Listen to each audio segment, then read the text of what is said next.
Frank.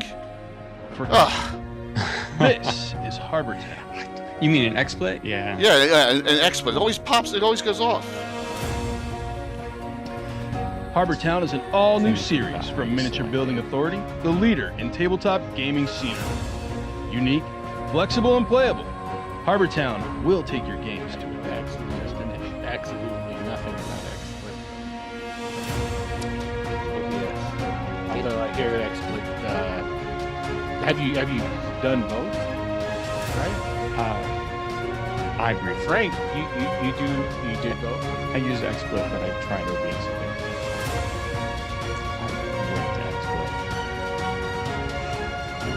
bit. More bells, more whistles.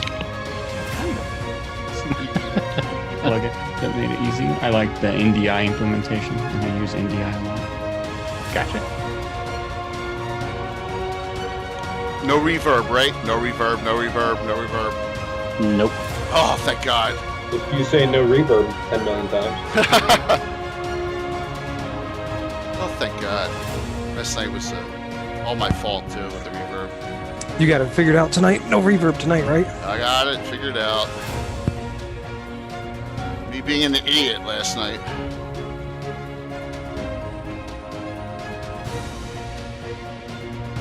You know, at least it didn't come through on the recording, it sounded like. Next one, selfish promotion, guys. Next big event we're going to do in May, starting like May 16th.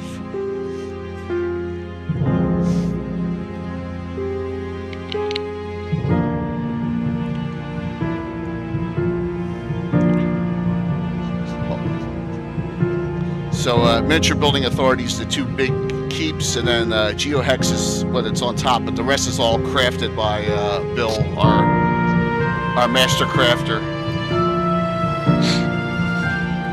It's fantastic. You see all this shit in the background too. That's all his crafts on the shelves too.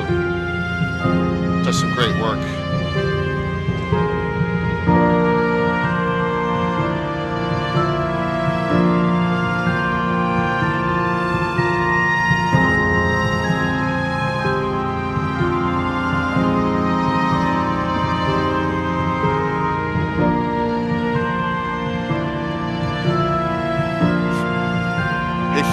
Hey, Will, do you know who this is? Where? The music. Oh, here, let me take a listen. I think it's one of your favorite on that free ambient site. So. Is that some of the Loco? It's Cellophane Sam. Yeah, that's I love Loco stuff. I use his stuff all the time. Let's see who's on. Let's see who's on still. All right, got some. Cool. People are coming on. All right. I found a round table. Oh, that's cool. All right, so Lord Peaks Haven's a bar in Trinley in the Duchy of Ulick. I'll tell a story when I come on about it. Right, Mark? Yep. Tim, you there? Yes, I am. All right, you're still driving. All right, cool.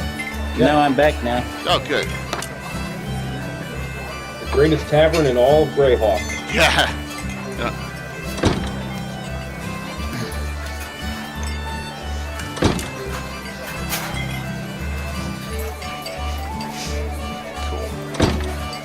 So, Mikey, how'd you get the name Ironing Board? I literally DM on an ironing board. Well, it's easier. You get stand, right? Yeah. I literally cannot DM while sitting. My brain doesn't work, so I stand, and I found that ironing board is the perfect height. So I DM on an ironing board for every session. Approved. That is pretty awesome, actually, because I prefer standing. Yeah. I'm gonna have to try that. Yeah, pro tips. I used the podium once when I was in college, classroom. Oh, I can't imagine that, man. You must have intimidated the hell out of everyone. Oh, he did that just sitting down. Yeah. Yeah. Tell me about it. I did that.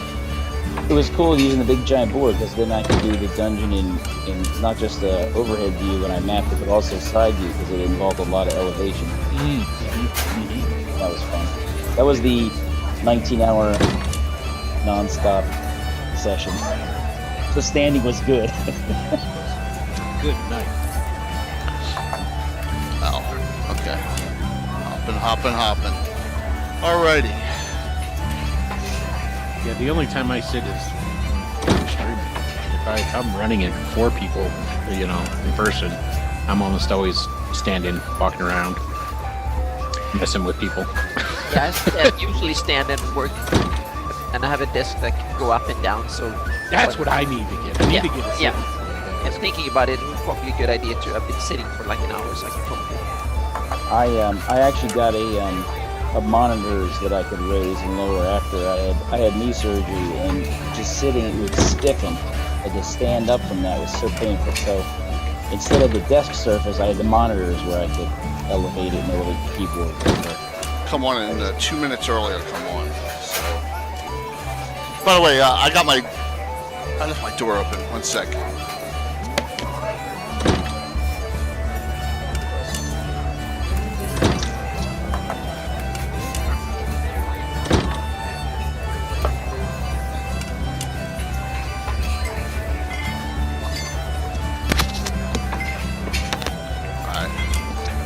Cool. Alright, get the show on the road here. Holy jeez. Good evening, everyone. Hey. Welcome to another Gabbin Lord's Peak Haven, but a very special one. This one we are doing our third since we came on and started broadcasting DM's Roundtable discussion. These have always been like fun and fantastic, and it would get some insight. Hey Fraley, hey Rocks, and we're gonna have a lot of the other regulars and hopefully a lot of other people popping on. You know, please feel free to give you some input anytime. You know how we're kind of open. I'm J.K. Lord Gazumba. Let's introduce everyone because we have some versions to this. So let's start with them. What do you think? So ladies first. Hey Nikki, glad you could be on tonight.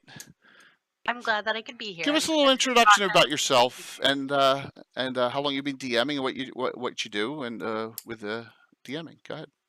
Yeah, so I am Nikki. I'm one of the DMs for Legends of Evantris, and I DM on Tuesdays at 7:30 over on that channel. I do homebrew, basically everything, and I've been DMing for a little over a year, I think.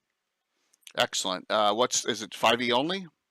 Yeah. Okay. I mean, I take a lot from 4e because that's really where they expanded upon the Feywild, but for the most part, it's all 5e rolls. So your game's a Feywild-based campaign setting. Is there, do you specialize with the Sylvan? Like I would call it the Sylvan setting. Is that basically your whole campaign based around? It's actually a homebrewed version of the Feywild that I created for Evantris. And so it just takes from all of the Feywild media that I enjoy, and I just kind of take it and create whatever I feel. That's awesome. Feywild, so I can do whatever. Thank you so very much for coming on tonight. Really appreciate it. All right, let's go with Frank. Okay. Frank, give yourself. Why you skip the ladies first, like you said? I said we're doing the virgins first. Oh, we're doing the virgins first. He said like a dragon. The virgins first. Then we'll get to Anna. So go ahead, Frank. Okay. Frank, I'm DMing for one of the DMs on Nightheart Gaming. DM every other week with a homebrew campaign. It's 5e. Not been streaming too long. Like maybe a year, under a year, something like that. Not really sure. But Frank is heavy on miniature use too, right? Do you want to? I'm very heavy on miniature use. It's where I get my. It's a strange mix of where I get my inspiration from. Really, miniature like little toys you can build upon. Absolutely. You got to be careful of that addiction because you're going to build up a resistance and need to get more to meet more. and more. I think Frank's. And then you end up like us. Yeah. Hey, that warning should have came a couple years ago, I think. Yeah, What no, the heck? yeah. Wait, my basement is it's either heaven or hell depending on who your point of view. So, absolutely. All right, Frank. Well, thanks for coming on. I really appreciate it. Mikey. Hey, I'm one of the virgins. Yes. Thanks for having me on. I am Mikey. I am from Legends of Evantris. I'm one of our 3 DMs. I am also the ironing board DM because I literally DM on an ironing board. But today I'm sitting and chatting with all of you. I was really into Dungeons and Dragons as a kid when I was 11 and 12. Bought all the books, all the monster manuals, fell in love with all of it. But my brain could not process 3.5, so I basically gave up. Very sad. But then once Critical Role came along, I'm one of those people that started watching and discovered 5th edition. And I'm like, wow, I could probably do this. And so I did. Our friends, I basically strong-armed my friends to play D&D with me. And I've been running this campaign set in the world of Evantris that I created. And we've been streaming, I guess, for like a year and a half now, more or less. I don't know. Great. And we stream my campaign that I DM, Legends of Evantris Prime, just our standard campaign, and that's Wednesdays at 7:30 p.m. And then we also have a Saturday campaign, also set in the same world, which is actually this Saturday at 2 p.m. Eastern, and that's called Beneath Dark Wings. Awesome.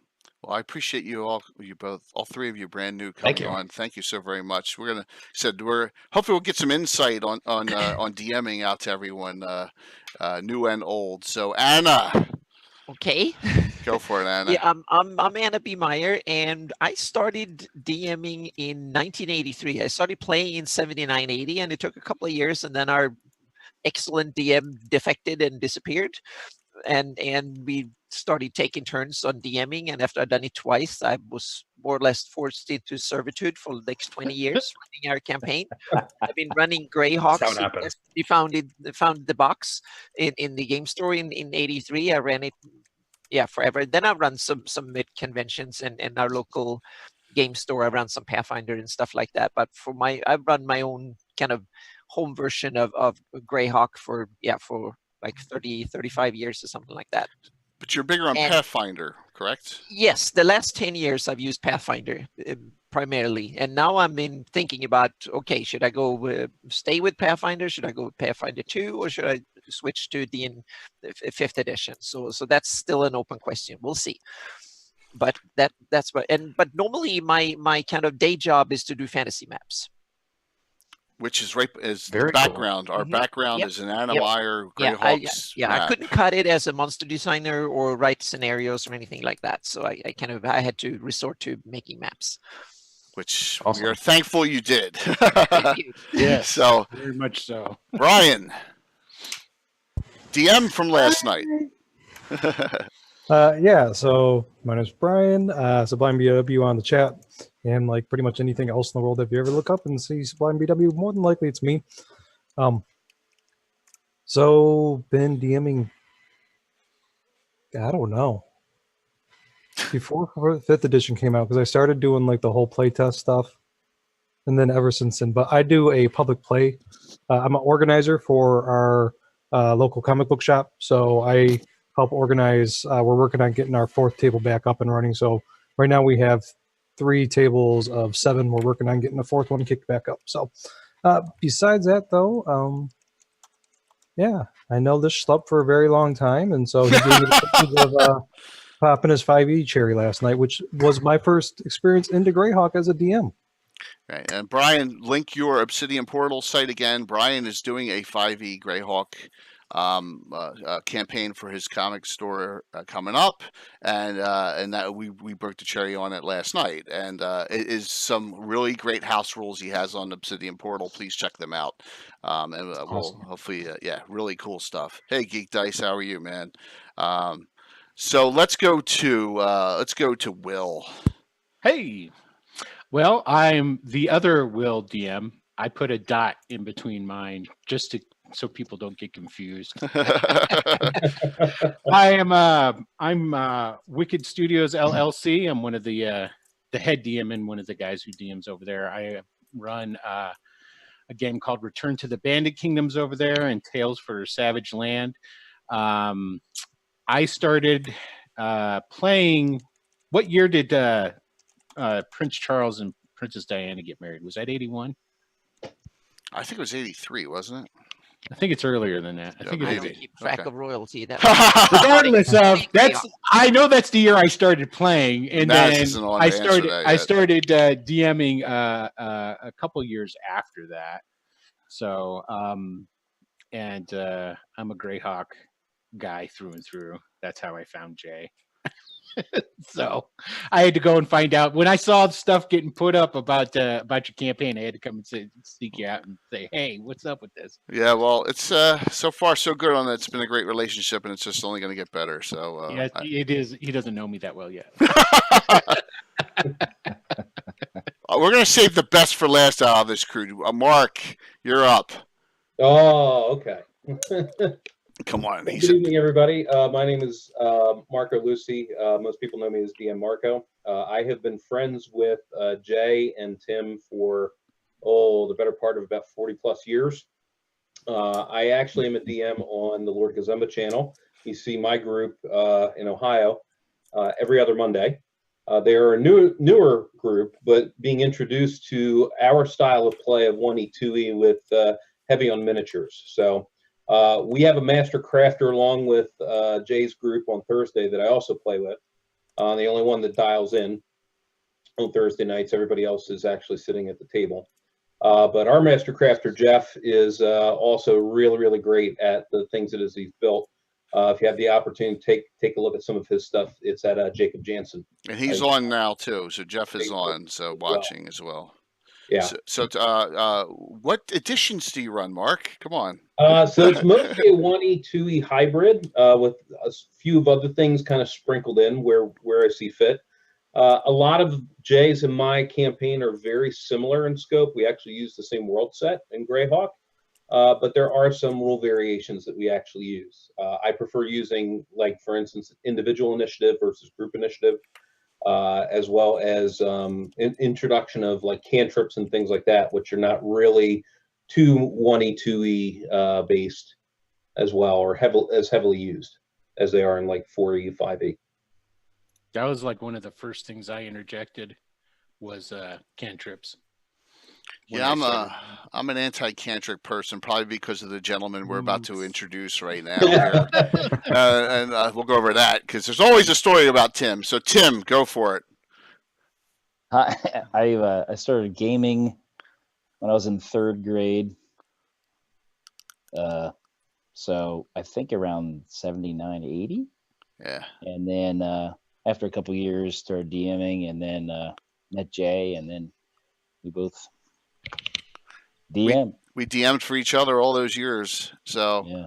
And that's my character Gazumba was mostly played in with Tim DMing a lot, and some of the great, like if it just went by. But I brought up some real classic modules, and one of them that Tim DM'd for me when we were a kid was coming up here, that Dark Tower, which is the best Judges Guild module of all time, but we can argue. So if someone wants to argue that, that's fine. If anyone knows about Judges Guild, going back into the 70s, but it is fantastic old school stuff. So quite epic. Yes.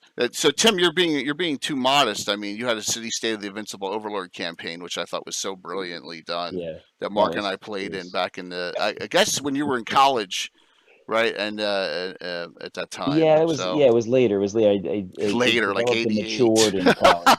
Yeah. Yes. It matured in college. The City State of the Invincible Overlord is really not for elementary, junior hires, really, just because of the subject matter. Yeah, it's kind of disturbing. Like, it's kind of like the back streets of Menzo Barons and or El High Sinlu. Yeah, so, yeah, it's not a good place. It's not. But and lastly, I'm Jay, and we're doing this. This is year 39 of the Order of Violet campaign. We are currently on adventure number 849, Michael Baton's Revenge, and we're just going to keep it going. Hopefully, I get to 1,000 before I drop dead. And sorry, that's really sick humor. But you probably just got to do more each week, man. Yeah, because 1,000 isn't that far away. Jake. Come on. Yeah, jeez. It's only a You gotta couple of shoot months. higher than that. So, it's been a long time. 1E2E hybrid, tons of custom rules. That's why we have this talk show, to talk about a lot of stuff we do. But we need to really bring this in with other DMs and just discuss their experiences. And this is across all editions. So it's not an edition wars discussion at all. It's all about situational and things like that. If something comes up edition wise, that's great. But we're all here, all working together to further D&D, especially on this format, which a lot of us have found now and found it to be very friendly to meeting people and becoming a community, and that's what I love about it so much. So here's my first question. I'll start off the night. Who'd you learn from most, person-wise, or maybe not, maybe a game or something, to decide your own DM style? All right, think about that. So who wants to take that up first, and then I'll pick some other random people. Who wants to pick that one out? I'll say my father. Good. Well, yes, your dad was an excellent DM. Nikki, I saw you raise your hand. Yeah, mine's actually pretty easy because he's right here in this chat with us. One Ironing Board DM is the person that I was able to watch in person and learn a lot from. So that couldn't is do it without this schmuck. I want a nickname now. That's DM on something interesting, and you too can Yeah. have a fun nickname. Will, I thought Right? it was Will with the dot. oh, there it is. I already have it. Yeah. Will with the dot. Wonderful. Will with the Way- dot. Way better than. I'm gonna write that one down. Mikey, you had your hand up too. Who are you going to say? Yeah, I mean, for me, I think a lot of people in our generation have had the same sensei, Matthew Mercer of Critical Role. I learned a lot of what I do currently from just watching Critical Role, probably the first arc, and just observing his style and all of that. And I didn't really realize, I couldn't wrap my brain around what DMing looked like because I'd never seen it done in practice until the whole advent of Twitch streaming. And so once I saw that, I'm like, oh wow, so that is how you DM, sure. And then I applied my own style, and here we are. And that's the most important thing, is you applied your own style. I mean, that's it. That's I don't know of any two DMs that are the same, similar. So anyone else want to take this one up? I know this one is. Mine's going to sound cheesy as hell, but I'll say it anyway. It's my players. Okay. From having, I've learned from all the different players that I've had how to adjust to different players' play style to try and make sure that the game's good. It's fun. Because what works in one group doesn't work in another group, and I got to figure out, well, how the hell did it not work? These guys had a blast, and these guys don't like it. Right. I mean, so why is that? So, and it's like, that's one thing that I started doing really early on, is just trying to, especially after like if a session didn't go well, it's like, well, talking with your players, hey, what went wrong? Why is, and just mashing it out and trying to refigure. So. That's a good one. I mean, if you don't listen to your players, you're not going to have a campaign or a game at all. Mm-hmm. You have to give input. Your players are your most important. If they're not having fun with it, there's no point, right? Yeah. And I think that came about because I had a couple of railroad DMs early on. And so I didn't care for that. So that when I started, seriously running on a regular basis, I was like, I'm not going to be that guy. Right. So, Yeah, and I'd like to add into that, because that's where a lot of my inspiration has come from, is watching other groups, whether I played just a few times with other groups or over many years, is learning the good and the bad, and learning that specifically about the bad. You learn so much more from mistakes than you ever do from successes, in my opinion. And so when you start watching like some of the really, really bad ones out there, it's like, yeah, I'm not going to do that. I remember as a kid playing in a campaign. I won't name any names. It wasn't ours, Jay. But I remember the DM, basically his whole attitude was literally about just pissing his players off, and that was fun for him. And eventually it just got to the point where the players didn't even want to play anymore. And that's the thing. I mean, it's learning not to do that is probably the biggest thing. Frank, how about you, man? Well, I mean, so I started DMing pre-internet and really didn't have much for reference. and I started DMing rather than playing. And I started really young. So I just muddled my way through it. And I have to agree with Will. I learned a lot from watching players and knowing what worked and what didn't work. But other than that, as soon as you realize it's a story format, I learned from every movie or book I ever read or watched. I learned from every play, and just if there was a little bit of something interesting, I'd be like, oh, that's really cool. Maybe I can do that in a game. Maybe I can do that in a game. Maybe I can do that in a game. And you kind of just throw stuff at the wall and you figure out what works and what doesn't. But your influences are media and storytelling media. Exactly. Mine were. Anna, did you take a shot at this one yet? I don't think so. No, I haven't yet. But my first DM was kind of interesting. At first, I thought he was kind of awesome, but he was also ruthless, way ruthless. So when I started, I did the opposite. I kind of, now I'm going to. We had the Monty Hall period early, so to speak, and got it. And the interesting thing is, over the years, I realized how damn smart he was to run it. It was Mats Edén, my first DM, so to speak. He's kind of, it was awesome. So I kind of learned, and eventually came back 20 years later. I realized that that was probably a good idea to do it that way. Yeah. And then I've had, like Frank said, I've had so many other influences. One of the interesting things that I related to at work with politics and stuff from the real world with kind of a lot of cynicism, plots and schemes and stuff like that. I took that straight into my games, and that kind of made evil scheming and stuff like that. I try to get the long term. But the interesting thing is, I still learn. When I moved to America, to California 8 years ago, one of the first, when I started playing Pathfinder, and one of my friends, Brian Darnell, I realized, damn, he is good at running games. So then I've been doing it probably 20 years longer than he had, but still I felt like I could learn a ton from him. So now that's one of the reasons I go to organized play and conventions at times, just so I can sit down at other game tables and learn from others running games, and that is invaluable to me, because just like I started gaming back in the day, but there was no one else. We didn't know anyone else. We were like this little island, and we just played and read the book. That was in a foreign language to us too. So we just started from there, and now it's awesome. Now you get inspiration from everywhere. Mark, you can finish this one up. That's awesome, man. Any other comments on that one?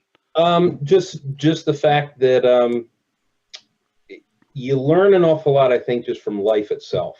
And so I know in the stuff it is that I like to do, yes, obviously influenced by different types of literature, different types of movies and so forth, all sorts of different mediums. But I think, in my personal opinion, is that I've learned most out of just experiencing life, just seeing the things, the tragedies and the joys that we have on a daily basis. I think add so much more to the actual game, and add a little bit of that level of realism to a degree.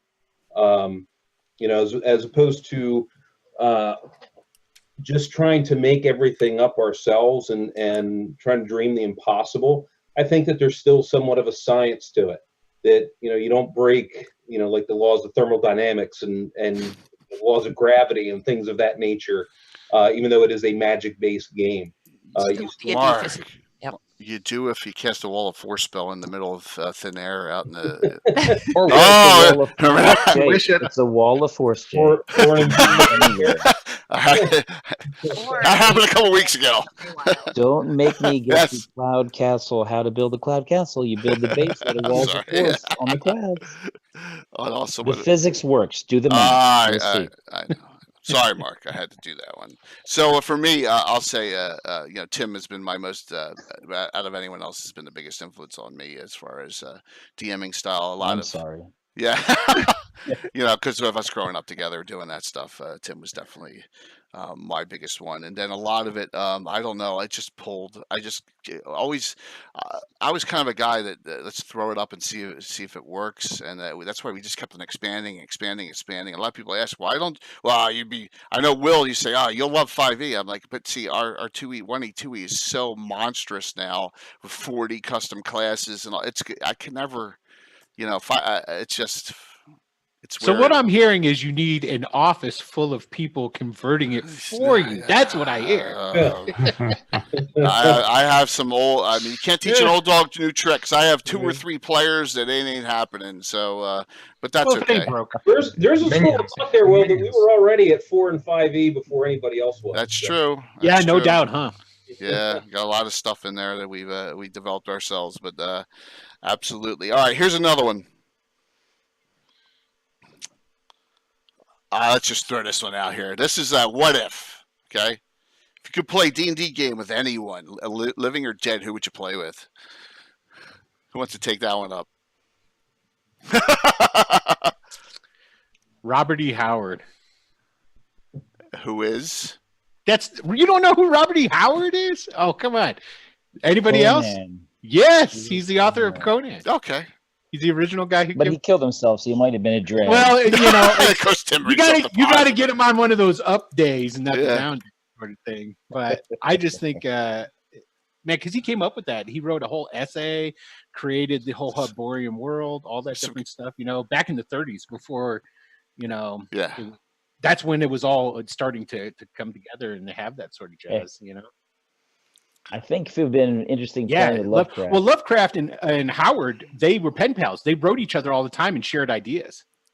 So there's a ton of Lovecraft stuff. and, That's and awesome. what he Probably was that's saying. what it was. He knew- That's what it he was. learned too much. Nikki, what about you? What about you on this one? I would actually ask Bram Stoker if he would DM Curse of Strahd. Oh, There's a good one. awesome. Have him homebrew it. That's awesome. I think Good that's one. what I would do. Good one. Brian. So mine is really hokey, and it would be my 2 best friends because after all these years, they still will not play D&D. They're nerdy like I am, but they're like, that's just a little too nerdy. And I know they would absolutely love it. Like once they got into it, and that's I think their fear. Yeah. Frank, how about you, man? Oh, you know, everybody's going with some. Well, not everybody, but there's some old ones in there. I kind of. I probably have 2, and that's unfair. I'd like That's to say all I'd like to say Tolkien Okay. because I see. I feel like that's ground zero for D&D, to be honest. Yeah. And if that didn't, I mean, because to find what was in his mind for a story alone would be really excellent. And then the other, to be honest, would be Robin Williams. I think would be Oh, no fun at doubt. the table. Yeah, someone said that in the chat too. I saw that's a good one. Yeah. Yeah, he Robin played. Williams as the DM. Did he? Yeah, he played. Oh my gosh. I didn't- He was massively huge into. Now this is like a complete step left, but he was massive huge into World of Warcraft too. Like they have like a whole like a shrine to him in there, and they had a day of mourning when he passed and everything. Wow. Yeah, Rox, one of our subs, said Vin Diesel. That's a real good one because I hear he's real hardcore in D&D too. So yeah, that's a good one too. So I was thinking Yeah. of Tolkien, but I just didn't feel worthy. Tim, well, who would you do? Like I was thinking Tolkien. I mentioned Lovecraft earlier. He'd be very kind Okay. of spooky. and Yeah, I think interesting, but, Lovecraft would be great. I know that. Yeah, it's Okay. How about you, Anna? Well, I have 2. One is that I would love to go back and play with Mutz and some of the people that I played with the very first time when I was 15. That will be kind of cool again because we haven't played for like 30 years or something like that. We played the first 10 years, or we only played the first 3-4 years. So that will be awesome to go back to. And then I'm not so sure of any like famous people or something like that. But I think that I would love to play a session with Eric Mona. And I guess I have to mention Linda Kafka because I'm really. I think everybody You here stole it agrees from with me. Yeah, I couldn't resist that one. I'm so curious, and he lives not that far away, so there might be a possibility to get that off my bucket list. I'll change it up a little bit. 40, 50 miles away, so it's kind of possible. And we emailed back and forth, so I haven't asked him yet officially. So we'll see. Yeah. So everyone knows real quick. Did I miss anyone on that one? I think Yeah, I think me too. Go ahead, Mike. Go ahead, Mike. This is, I guess, a little bit more personal. Not maybe. That's good. Hopefully, everyone knows here. One of my huge inspirations, Neil Peart, the drummer and Yeah. lyricist of Rush. Oh, He is so narrative focused, and he's so I bet he could come up with some incredible characters that were. You just went up 100 steps in my book there. I mean, he's the best lyric writer, one of the best in the world. Oh, And yeah. he's Oh, a yeah. fantastic drummer. Yep, absolutely. He's big into Ayn Rand too. He's big into yeah, absolutely. Yes. So that's a great one. That's a great one. Mark, go ahead. So mine is going to be a lot more modern, to be perfectly honest. I would love to actually have a time with Joss Whedon. Huh. That would be good. Because I think, honestly, just the stuff it is that he does, just the twists and so forth, and in the end is going to be kind of a bittersweet ending, adds to it. And then as we're... Or the game just doesn't finish. I'm sorry? Yeah. Or the game just doesn't finish. Yeah. Tim's and I know this is going to sound really geeky and corny, but honestly, the guys from The Big Bang Theory. Well, that was just done a couple weeks ago. Yeah, just sitting in on one of their actual game sets would be hysterical. That's a good one. I think that would be funny. Absolutely. I also wanted to throw in another Go one. for it. David Bowie, I think, would be really amazing to play with because That would he's be so out there. fun. So I'd do anything with David Bowie would be pretty amazing. I would go to a park and swing on a swing stage. I don't care what it is. Oh man! All right, so Anna Stolenko-Lakofka for me. So everyone knows I've tried multiple times to get Len on this show, and he finally said, "Yes, call me back in July, and we'll set a date." So I may have actually Len on the Gabbin show. All right, so that's being worked on. I would let's go back to the big thing. I'd love to do like when we did our huge fundraiser. I had Anna on. It was great. I had Tim. I had Tim's dad. I had everyone there. That was fantastic, and I'd love to do that. But if I could add Gary Gygax. I could add Dave Arneson. People who have passed. That's probably some of the key members that were so vital in making the game that are now gone. Putting them in my group for a couple sessions, plus Leonard, of course, because Leonard would always say, "Well, I don't like that rule." I was like, well, like he says to every rule. So Leonard being a stickler on 1E, but yeah, that's what I would do. So good one, great answers. Are you back in the car again, man? Jeez. Yeah, I am. Unbelievable. Moving around. That's why, hey, mobile technology. Like I said, we're 1/5 through the 21st century. Yeah, that's absolutely. All right, this one's a little weird, and then after this, I want either one of you to come up with a question, or want the audience answer this question. Okay, I want to get this one out now because it's been on my mind ever since I had this discussion with Carlos last week. To be or not to be a dark elf? That is the question. There, I just answered. Do you allow or want to play dark elves in your campaign? Why not? And who wants to take that one up? I'll take it. I mean, for me, and I realize that I might be the odd person out. I'm not. I have a lot of homebrew, but I've always allowed dark elves actually from the beginning. So perfectly fine with that. I like. There's nobody. There's of PCs. No one it comes from a race of heroes necessarily, or a race of anything in particular. Right. They stand out amongst themselves anyway. So I don't. It's never bothered me. I love your answer. I would rather have a dark elf over a dragonborn. Can I say that? Yeah, you can totally say that. I'll change my answer under it's basically under two conditions. One, it's not a ranger. It's not Drizzt, it's not the Drizzt clone. And two, it depends on okay, I play Greyhawk, and my Greyhawk is gritty. And if you are cool with the rest of the world hating you, then I'm down with you playing it. Right. If I don't like, I don't like the new version of, and there's nothing. It's just me personally. It's not that there's anything wrong with it. I don't like the one where everybody's chummy and everybody gets along. If you look at modern D&D parties and majority of all streams, there's not a human in the bunch. and you've got a tiefling, you got a drow, you've got this and that, which is cool for this new modern version where everybody gets along. And Right. if that's what you like, that's cool.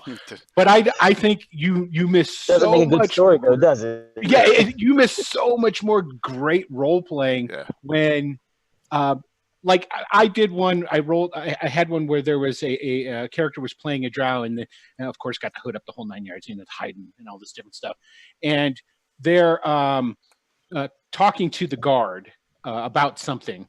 And something came up about, well, the drow are involved with that. And one of the characters turned to one of the other characters that happened to be a drow and goes, do you know anything about that? You're a drow. And both of the guards went, excuse me? Yeah. And it's like having those moments that are, you don't get that when everybody's happy and everybody's a go-lucky sort of thing, And I think you just miss so much role-playing opportunity when you do it that way. But that's just me personally. I'm not saying it's wrong. So my feeling on this is, I go back to my Bible and Dark Elves and Greyhawks D3. Okay, it's a great module, and it's almost like a mini campaign setting. And it's not the dual wielding crazy Dark Elves. Dark Elves used to fight weapon and buckler back in the day, guy.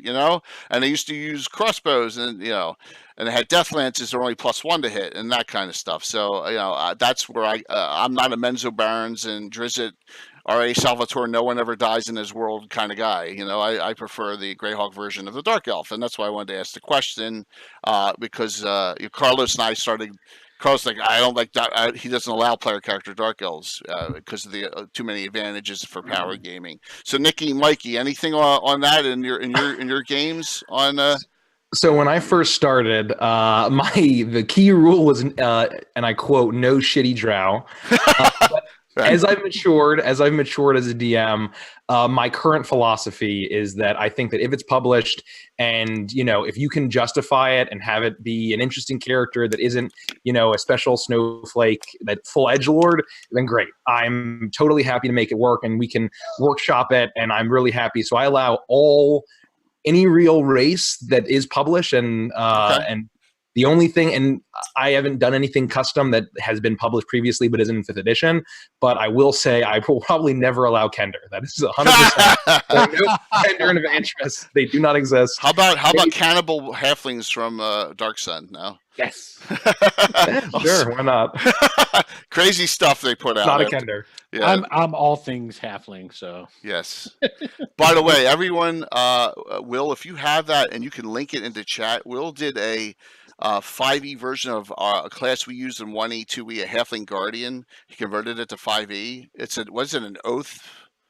It's a paladin oath. I changed the guardian fighter subclass from 1e into a paladin oath for 5e. Actually, I'll let you know when I'm having art done for it currently right now, aside from my scribbles that I've done, and I'll post it up and I'll let everybody know when I have the finished polished edition. Excellent. That one that I was showing you guys was just a rough, so I thought it was excellent. Very cool. Well, thank you. Yeah, definity. So and I'm gonna be playing that in an upcoming campaign starting in a month. Cannot wait to see it. So Nikki, Anna, anyone else want to give input on the Dark Elf conundrum? Oh, I just want to agree a lot with Will. Meaning, if in the right campaign, in the right circumstance, that makes sense. I've run a campaign that was basically Underdark, and then Drow were perfect to be there. But I will also kind of advise against it. If a player says that, I want to be that when we go across Furyundi or something, then you will be in big trouble. But I run Drow.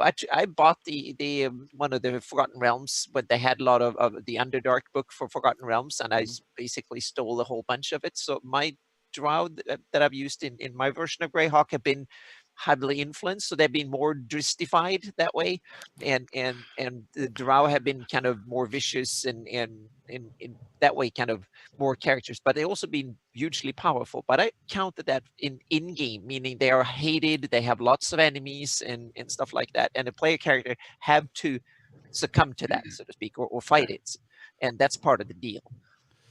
Nikki, any input on this one? Yeah, I am very similar to Mikey in the sense that, if you can find a reason for it, I think that it's fine. I am a little more lax when it comes to what people play. In our Feywild campaign, I have someone playing a mystic. And if you know anything about a mystic, you know that they were completely wiped from Unearthed Arcana because they were just too good, and I still let him play it. So when it comes down to it, like, my main goal is that people are having a good time. So if you can justify it, you can find a reason that makes sense, I'll let them, whatever. But Excellent. not a Kender. That's awesome. That's awesome. So Mark and Brian and Tim, my old school friends here, what do you think?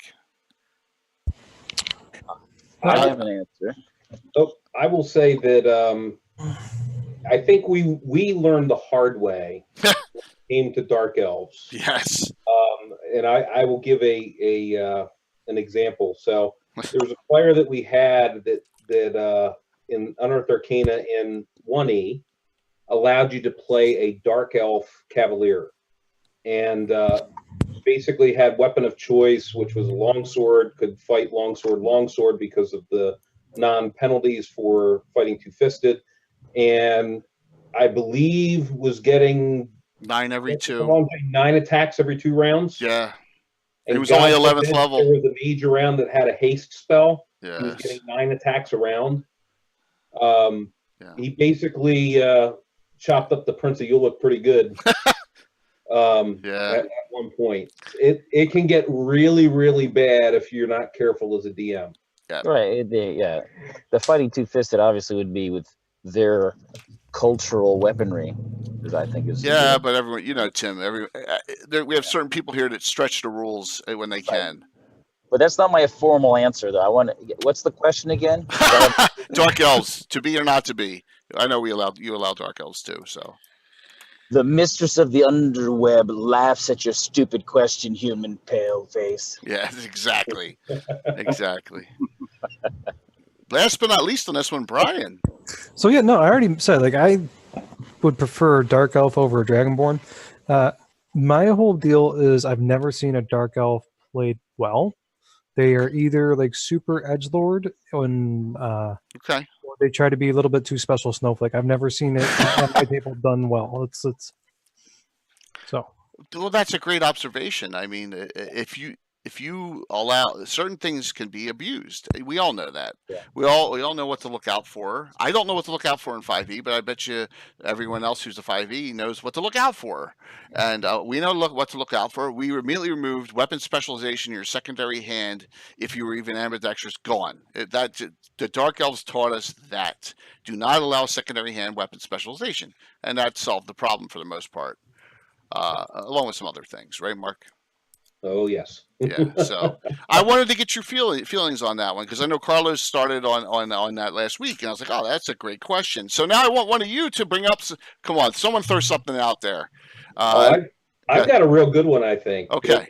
I'd like to know, because our campaign, growing up through it, is vastly different in the style that we DM, using true NPCs, where we utilize actual characters that are playing alongside of our players. So for those of you that do that or don't do that, what do you see, or what is your inspiration behind doing so, if you do? So in our game, if you ever notice, when we're playing on Thursday night, I'm playing 2 characters in the adventuring group. But our NPCs are interacting with the adventuring group, as opposed to the DM being here. Say you have 4 players, 4 characters. DM's not playing anyone. My characters and Mark's characters are actually interacting within the adventure group as the adventure goes on. Right. So that may be foreign to some people, Mark, because that's a good question. Yeah. So who wants to take that one up? I'll go real quick, because I'm going to have to go tuck my little here in the back. All right, sure. Go for it. I am not a fan of DM PCs. I think I've seen it done in ways that, like, they try to overshadow, or, oh, I'll look over here, and I've seen it done really, really bad, and I just try to stay away from. I mean, then again, I also have 7 players, so for me to interject myself as an additional character into that's just more fluff that I don't need. So I steer clear of them. I appreciate that honesty there, Brian. So who else wants to take that one up? I know a lot of 5e doesn't do that. I mean, like I said, Mark, we may be very unique I in actually this. do that a lot. Yeah. Okay. And Cool. that's been one of my criticisms. And Brian kind of touched on it. I've been accused of, my player PC or whatever NPCs is being not so much overshadowing, but I generally interject NPCs and put them into the storyline when and have them travel along with the group to pick up where there might be holes or help give suggestions when necessary. In the Bandit Kingdoms, basically the NPCs that are there is basically to, because I kept running into this and I said, you know what? It's better to have somebody there go, you do know that I use as a demigod, right? And it's like, okay. It's like, because everybody that was in the group in Bandits, they had no experience with Greyhawk. Well, one does, but that's mostly only through modules. So the lore that outside of that, they really had no idea. The thing is that those characters that were there, the NPCs, have a tendency of dying and dying quickly, and they are definitely. I make it a point of putting them in the shadows and not really having opinions, just suggestions. None of those guys said, okay, well, you should do this or you should do that. They should say, hey, just so you know. See, now what you just said, though, like when you start off, like you use it to help shore up the gaps. That's like one thing I love, having those gaps. That way the players have to think outside the box versus always having the right tool for the right job, for the job.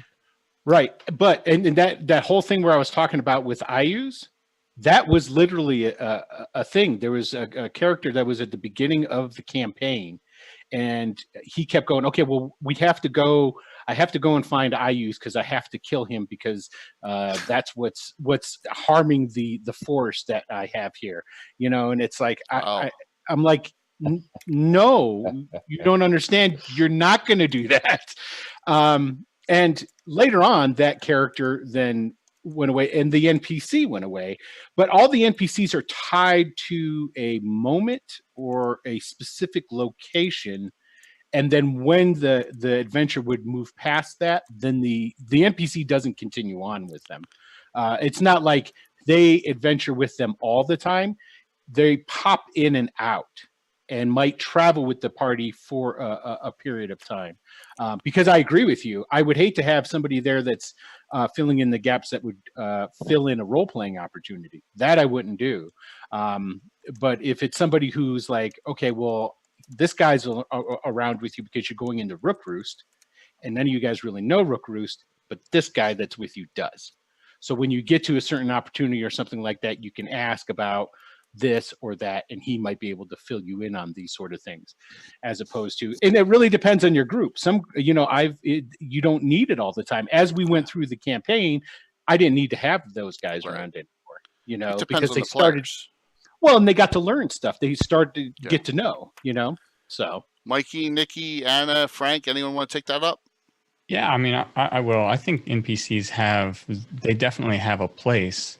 I think the valuable side is a lot like Will is saying. It helps integrate them into the story. It helps integrate the players into the world that's happening around them. It can be a touchstone for them to know what's going on. I think the two golden rules for me are the NPCs shouldn't be stealing any of the spotlight from the players, right? I mean, that's like primary number one. And they shouldn't bog down the game. So if I'm taking time, and I realize in the past I've sometimes had an NPC, and if it's taking too much time to interact in a round or a turn or something, they just find a way to get rid of the use of an NPC there. They're not valuable to that. Their values in integrating the player group to the world around them. Absolutely, that's a great point, Frank. Absolutely. And I'll hop in. I do a similar, I use DMPCs, I guess, is more of like, it's not like a fully rolled up character with stats that's leveling up. If the portion of the story requires something, a character to travel along with them because they convince someone to come with them, or they, strong arm someone to come with them, then I'll kind of make an NPC, like monster stat block almost. And then that NPC will travel with them, and if they don't die, then once that little arc is over, then the NPC goes away. The focus is always on the players. So just for one instance, they're the party was storming this island ruled by a crocodile pirate king, and there was some pirate mutineer that they broke out of jail, and I thought they were just going to kill him, but they took him with them, and they literally went through the entire island with this guy who just had a crossbow. And so I let him take him along, and he didn't have any crazy stats or any special abilities. But then once it was over, they said goodbye. And so it really just depends on the story. And I don't know if I would not want to have like a PC that's my own, that's leveling up, making the same character choices, because it's really about the players, in my opinion. Excellent. Nikki, Anna? Well, my take is very much like, for short periods of time, you can have an NPC following along for like a session or two, if it's part of the story, so to speak. But I always find it a little bit awkward still to have to kind of have conversations with myself if I'm running a game, and that NPC is kind of really important for the story. The times when that has really worked is when I have an assistant DM, and we had that back in Sweden quite often. That we had someone who helped me. So meaning, so that the assistant DM main purpose was to always play the NPCs.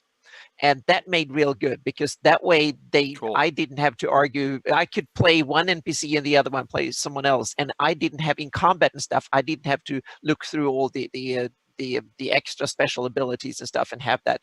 So an assistant DM can kind of take that role, and I was the arbitrator in combat and stuff. And then when we had NPC to NPC dialogue, then it could be between us two. And that would be awesome to have. Yeah, so we did that a lot, and it was really, really good. I can really, if you have someone that you can that you can kind of work with that way, and you do all the planning, and then you just make sure that the other one that's going to help you knows basically the backstory and knows what the NPC is supposed to know. So you have to have a few bullet points for each NPC that you're ready.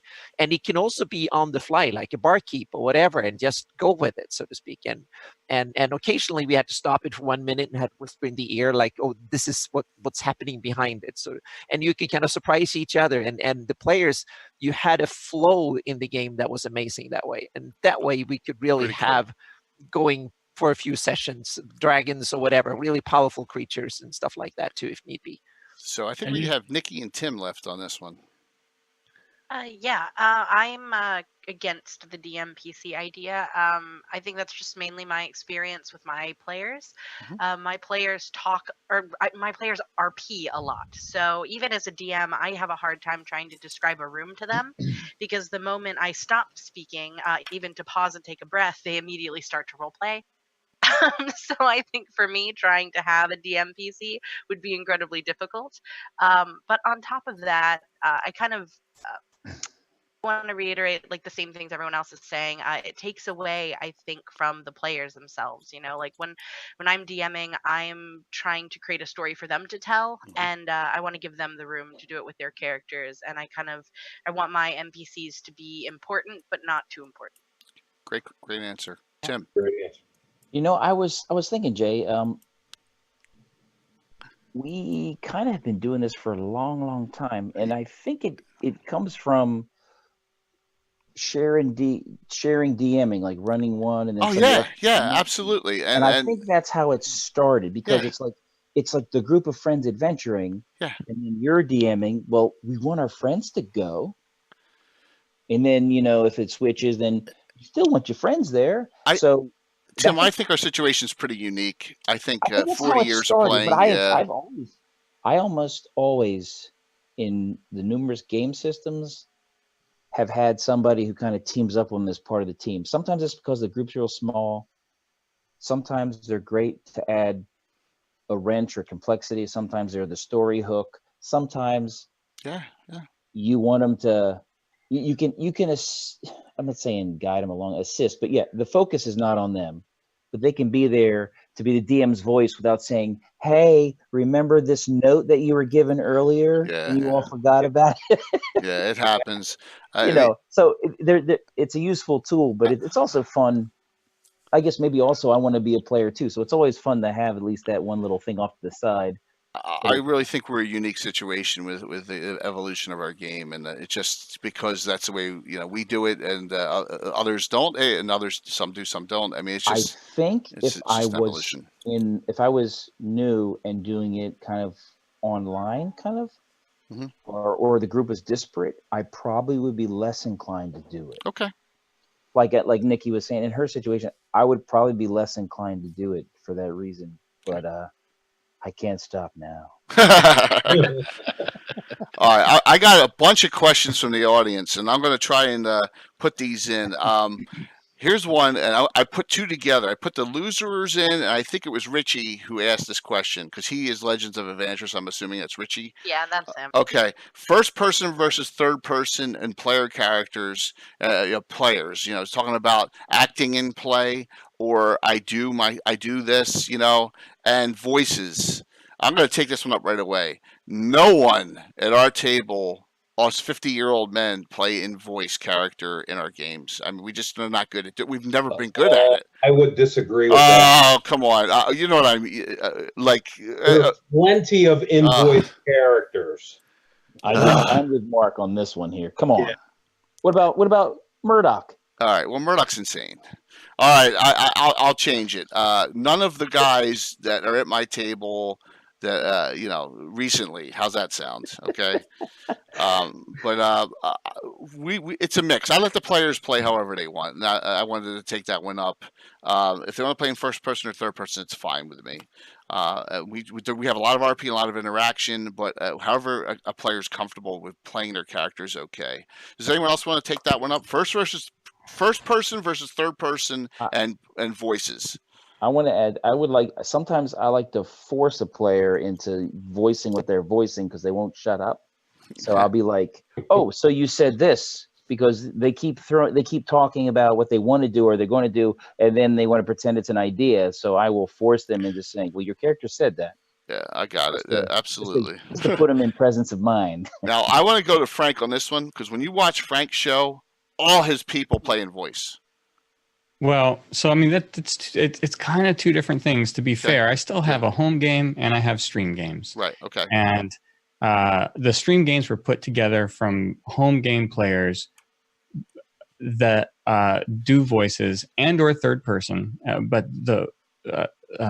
in a game in a general sense, I think first person or third person is great. I think voices are great. It's really what the player is comfortable with. I'm even fine without role playing if it's a very tactical group and they just want to move pieces and crunch numbers in the right scenario. But on stream, if you're actually taking a step forward, if you're trying to introduce people to something that's entertaining and you're trying to also put yourself out there a little bit, I think first person is okay. I mean, first person is great. I think third person is okay as well. Not everything I think should be first person, to be honest, but when it is, I for the players at my table in particular on my main campaign, I do ask for voices and I do ask for first person, in particular because it's a stream and it's part entertainment. I just don't want to give the wrong perception that it's always something, right? It's the situation. Okay. I'd like to echo that because I agree 100% in the fact that, it goes back